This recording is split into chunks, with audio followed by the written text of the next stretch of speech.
महाभारत में मामा शकुनी की भूमिका अहम थी। गंधारी के भाई और कौरवों के मामा ने कुरु वंश के विनाश के लिए क्यों रची थी साजिश, जानिए। गांधार देश के राजा सुबल के 100 पुत्र और एक पुत्री थी। सबसे छोटे पुत्र का नाम शकुनी और पुत्री का नाम गांधारी था। शकुनी की पत्नी का नाम आरशी था। शकुनी के 3 पुत्र थे जिनके नाम उलूक, वृकासुर, विप्रचित्ति था।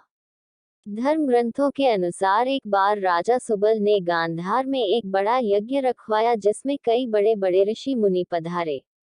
तभी यज्ञ में मौजूद एक ऋषि ने राजा सुबल को गांधारी के बारे में एक ऐसी बात बताई जिसे सुनकर राजा सुबल अपनी पुत्री को लेकर चिंतित हो उठे। ऋषि मुनि ने राजा सुबल को बताया कि उनकी पुत्री गांधारी की कुंडली में एक दोष है और वो ये है कि जैसे ही गांधारी का विवाह होगा उसके पति की मृत्यु हो जाएगी। अब इस बात से चिंतित राजा सुबल ने एक उपाय निकाला। राजा सुबल ने अपनी पुत्री गांधारी का विवाह एक बकरे से करा दिया और विवाह के पश्चात उस बकरे को मार दिया गया। ऐसे में गांधारी की कुंडली से वो दोष हट गया।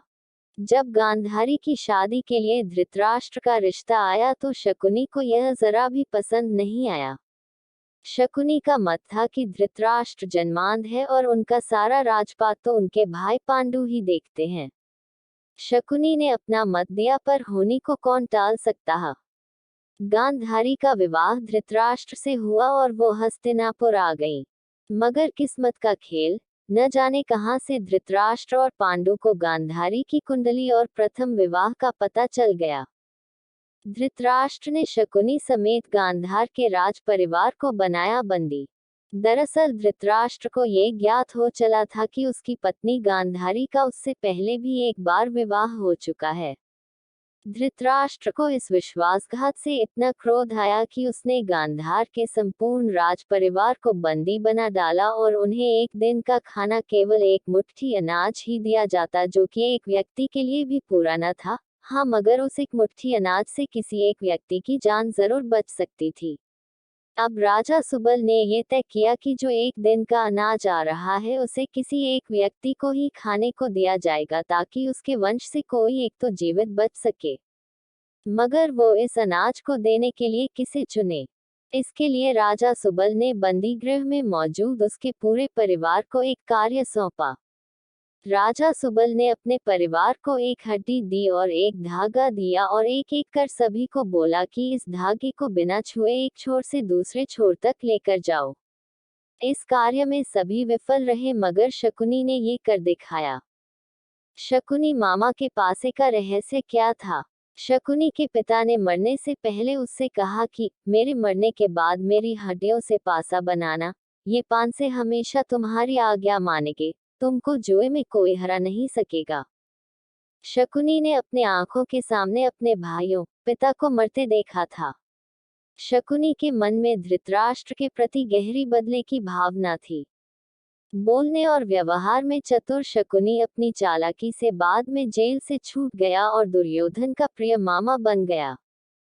आगे चलकर इन्हीं पासों का प्रयोग करके शकुनी ने अपने 100 भाइयों की मौत का बदला दुर्योधन और उसके 100 भाइयों के विनाश की वृहत योजना बना कर लिया। बहुत से विद्वानों का मत है कि शकुनी के पासे तो असल में हाथी दांत के बने हुए थे, लेकिन शकुनी मायाजाल और सम्मोहन में महारथी था। जब पांसे फेंके जाते थे तो कई बार उनके निर्णय पांडवों के पक्ष में होते थे, लेकिन शकुनी की ब्रह्मविद्या से उन्हें लगता कि वो हार गए हैं। शकुनी मामा का वध कैसे हुआ? महाभारत का युद्ध 18 दिनों तक चला था। युद्ध के आखिरी 18वें दिन शकुनी मामा का वध हुआ था। सहदेव ने शकुनी का वध किया और उनके जुड़वा भाई नकुल ने शकुनी के पुत्र उलूक को मौत के घाट उतारा। शुरू के 10 दिन भीष्म पितामह ने कौरवों की तरफ से युद्ध का नेतृत्व किया। भीष्म पितामह को अर्जुन ने शिखंडी की आड़ से मार गिराया। इसके बाद गुरु द्रोणाचार्य कौरवों के नायक बने। गुरु द्रोण ने अगले 5 दिनों तक कमान संभाली। द्रोणाचार्य ने ही 13वें दिन चक्रव्यूह की रचना की जिसमें अर्जुन के बेटे अभिमन्यु को फंसाकर कौरवों ने का वध कर डाला। 14वें दिन अर्जुन जयद्रथ को मार गिराया क्योंकि उसने ही पांडवों को अभिमन्यु की मदद के लिए जाने वाले रास्ते को रोक रखा था। 15वें दिन युधिष्ठिर व भीम ने अश्वत्थामा की मृत्यु का भ्रम फैलाया और धृष्टद्युम्न ने द्रोणाचार्य का सर धड़ से अलग कर दिया।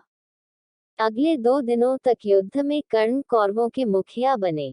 17वें दिन अर्जुन ने कर्ण को खत्म किया। युद्ध के आखिरी 18वें दिन शल्य ने कौरवों की तरफ से मोर्चा संभाला।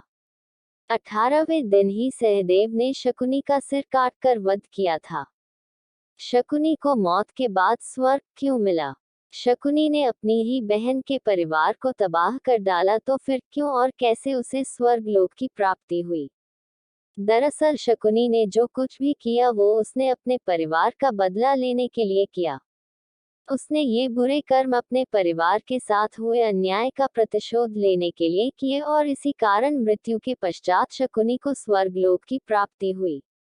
अगर आपको ये स्टोरी अच्छी लगी हो तो इसे जरूर शेयर करें और इसी तरह के अन्य लेख पढ़ने के लिए सब्सक्राइब की बटन दबाएं।